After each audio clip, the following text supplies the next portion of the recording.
एक रात की बात।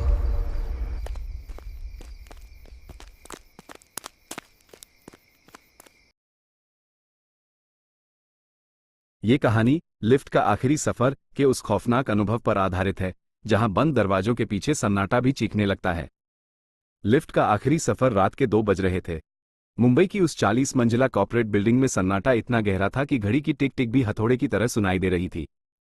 समीर ने अपनी डेस्क समेटी और एक लंबी जम्हाई ली। प्रोजेक्ट की डेडलाइन ने उसे पिछले 3 दिनों से ऑफिस में ही कैद कर रखा था। वह इस वक्त दुनिया का सबसे थका हुआ इंसान महसूस कर रहा था। उसकी आंखों में जलन थी और दिमाग बस एक ही चीज मांग रहा था, नींद। वो गलियारे से होता हुआ लिफ्ट की ओर बढ़ा।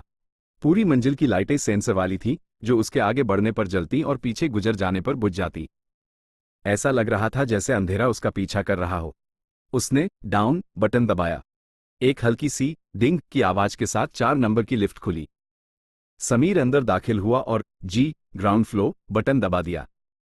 लिफ्ट नीचे सरकने लगी। 35, 30, 25। लिफ्ट की स्टील की दीवारों पर समीर को अपना ही थका हुआ चेहरा दिखाई दे रहा था। अचानक 13वें फ्लोर पर आकर लिफ्ट रुक गई। समीर को थोड़ा अजीब लगा। इस वक्त ऑफिस में उसके अलावा सिर्फ सिक्योरिटी गार्ड्स होने चाहिए थे और वे आमतौर पर सर्विस लिफ्ट का इस्तेमाल करते थे। दरवाजे धीरे से खुले। बाहर का गलियारा पूरी तरह अंधेरे में डूबा था। वहां से एक ठंडी हवा का झोंका अंदर आया, जिससे समीर के रोंगटे खड़े हो गए। तभी अंधेरे में से एक आकृति उभरकर सामने आई। वह एक लंबा आदमी था, जिसने गहरे रंग का ओवरकोट पहन रखा था। उसने अपना सिर नीचे झुकाया हुआ था।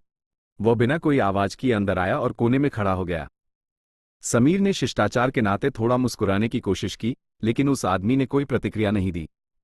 वो बिल्कुल बुद्ध बनकर खड़ा रहा, उसका चेहरा दीवार की तरफ था। दरवाजे बंद हुए और लिफ्ट फिर से नीचे चलने लगी। समीर को अचानक एक अजीब सी बेचैनी महसूस होने लगी। लिफ्ट के अंदर का तापमान अचानक गिर गया था। उसे अपनी सांसें सफेद धुएं की तरह दिखने लगी थी। उसने गौर किया कि वह अजनबी आदमी हिल भी नहीं रहा था। उसकी सांस लेने की आवाज तक नहीं आ रही थी। अपनी घबराहट को छुपाने के लिए समीर ने लिफ्ट की पॉलिश की हुई स्टील की दीवार में उस आदमी का रिफ्लेक्शन, प्रतिबिंब, देखने की कोशिश की। जो उसने देखा, उसने उसके पैरों तले जमीन खिसका दी। समीर का अपना रिफ्लेक्शन साफ दिख रहा था। उसका बैग, उसकी शर्ट की सिलवटें, सब कुछ। लेकिन उसके बगल में खड़ा वह आदमी, रिफ्लेक्शन में वो सिर्फ एक खाली ओवरकोट की तरह दिख रहा था।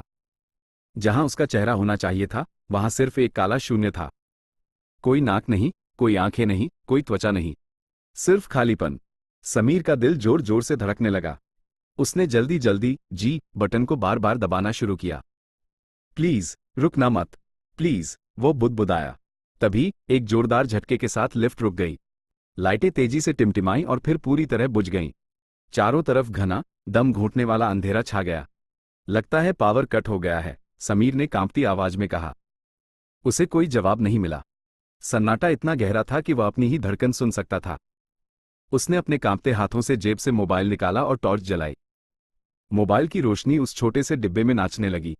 समीर ने धीरे से टॉर्च की रोशनी उस कोने की तरफ घुमाई जहां वह आदमी खड़ा था। कोना खाली था। समीर की रूह कांप गई। वह आदमी कहीं नहीं था। लिफ्ट के दरवाजे बंद थे और बाहर निकलने का कोई रास्ता नहीं था। वह आदमी हवा में गायब नहीं हो सकता था। समीर ने पूरी लिफ्ट में रोशनी घुमाई। वह अकेला था। हेलो, कोई है? उसने चिल्लाकर कहा। तभी उसे अपने ठीक पीछे, अपनी गर्दन पर एक बर्फ जैसी ठंडी सांस महसूस हुई। एक ठंडी, भारी आवाज उसके कान के पास फुसफुसाई, क्या तुम मुझे ढूंढ रहे हो? समीर बिजली की फुर्ती से पीछे मुड़ा, लेकिन वहां कोई नहीं था।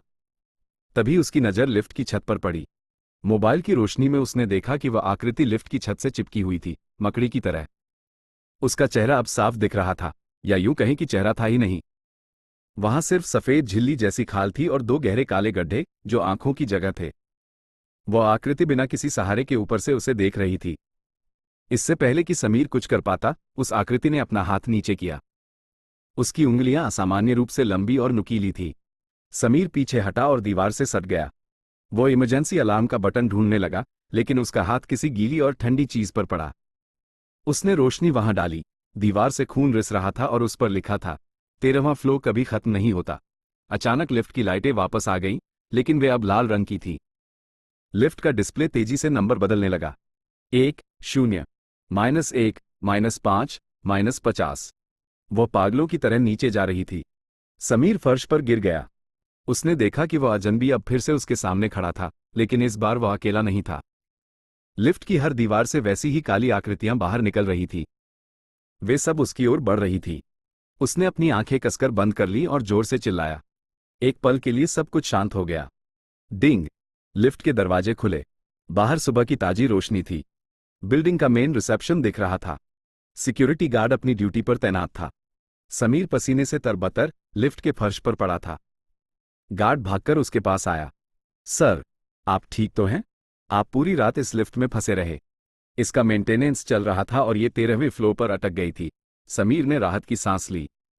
शुक्र है, वो सब सिर्फ एक सपना था। एक बुरा सपना। गार्ड ने उसे सहारा देकर बाहर निकाला। जैसे ही समीर रिसेप्शन से बाहर निकलने लगा, गार्ड ने उसे टोका। सर, आपका बैग लिफ्ट में ही रह गया है। समीर मुड़ा और लिफ्ट की तरफ देखा। लिफ्ट खाली थी, सिवाय उसके बैग के। लेकिन जैसे ही दरवाजे बंद होने लगे, समीर ने देखा कि लिफ्ट के स्टील पैनल पर उसकी अपनी परछाई के बगल में एक धुंधली सी काली आकृति खड़ी थी, जो हाथ हिलाकर उसे अलविदा कह रही थी। और सबसे डरावनी बात यह थी, इस बार समीर के रिफ्लेक्शन में भी उसका अपना चेहरा नहीं दिख रहा था। क्या आप चाहेंगे कि मैं इस कहानी का अगला भाग लिखूं या किसी और आइडिया पर काम करूं? कैसी लगी आज की यह रात और यह कहानी? अगर इस कहानी ने आपकी रातों की नींद उड़ाई है, तो ऐसी ही और भयानक कहानियां सुनने के लिए इस वीडियो को लाइक करें और अपने उन दोस्तों को शेयर करें जो अकेले सोने से डरते हैं। अगली कहानी इससे भी ज्यादा खौफनाक होने वाली है, इसलिए चैनल को सब्सक्राइब करके घंटी जरूर दबा देना, क्योंकि अंधेरा होने वाला है। शुभ रात्रि।